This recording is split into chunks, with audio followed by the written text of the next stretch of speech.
On December 1st, 2026, Major League Baseball's collective bargaining expires. That's the contract between the players and the league. If history holds, the game immediately goes dark, triggering a devastating labor lockout.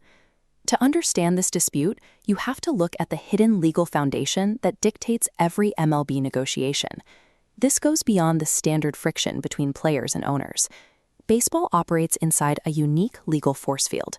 It is a system that protects owners from the baseline rules of American capitalism that every other industry must follow. Ordinarily, competing teams within a sports league are bound by the Sherman Antitrust Act. That is a federal law prohibiting competing businesses from agreeing to fix prices, divide markets, or exclude rivals. If the 30 NBA owners collectively agree to cap the total number of teams or block a franchise from moving to a new market, they invite massive federal lawsuits. They cannot restrict competition without legal scrutiny. Major League Baseball operates under different rules. In 2020, MLB unilaterally eliminated the affiliations of 42 minor league teams.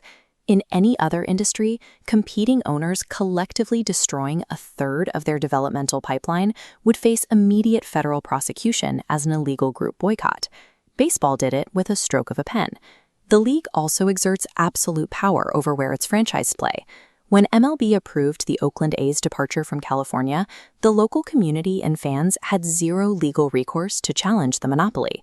This shadow rulebook is entirely legal. It exists because of a single sentence written in 1922, a sentence the Supreme Court itself now admits was a mistake. In 1922, Supreme Court Justice Oliver Wendell Holmes wrote the majority opinion in a case called Federal Baseball Club versus National League. Holmes concluded that the business of giving baseball exhibitions were, quote, purely state affairs. Because the games happened within individual state lines, he declared that baseball did not qualify as interstate commerce and was exempt from federal antitrust laws. There was an immediate factual flaw in this logic. In 1922, baseball teams were already crossing state borders to play their schedules. Players were already being bought, sold, and contractually bound across the country. Holmes's conclusion ignored the reality of how the business actually functioned. That convenient legal fiction accidentally forged a permanent structural weapon, giving team owners an explicit exemption from federal oversight. The Supreme Court has had multiple opportunities to fix this acknowledged error, and they have declined every time. In 1953, they issued a brief opinion essentially stating that since Congress hadn't changed the law, the court wouldn't either. Then came the 1972 case of Curt Flood, a player challenging the system that bound him indefinitely to his team. The court explicitly labeled their own 1922 ruling an aberration and an anomaly. They formally recognized that baseball was engaged in interstate commerce, and then they upheld the exemption anyway. Their rationale was baffling. The majority argued that because the mistake had survived for 3 decades, fixing it was now the responsibility of the legislative branch, not the judiciary. Fast forward to 2026, and the court just passed the buck again. Within a 5-month span, they refused to hear 2 separate cases challenging the exemption, one regarding poverty-level minor league wages, and another from an ousted Puerto Rican Winter League owner. Even sitting members of the court publicly criticized the doctrine. Justice Neil Gorsuch has called it an island of precedent, surrounded by a sea of contrary law.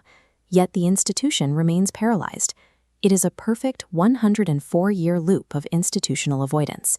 The Supreme Court refuses to correct its own error because they are waiting on Congress to act. Congress has intervened only once. In 1998, they passed the Curt Flood Act, a partial fix that applied antitrust laws to major league player employment. This diagram shows exactly how narrow that legislation was. Congress intentionally left massive areas of baseball operations exposed to monopoly control. Minor league wages, the amateur draft, and relocations remained blocked from antitrust protection.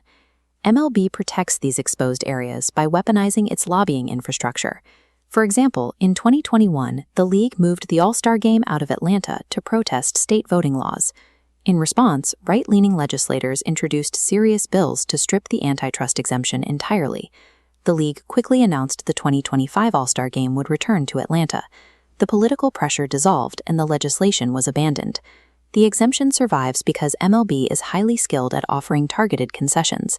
They actively diffuse political coalitions to ensure that the United States Congress never has to actually vote on the issue. To see the real-world impact of this legal history, look at the minor league system. Take Jack Kruger, a catcher drafted in 2016. By 2021, Kruger was playing in AAA, one step below the major leagues.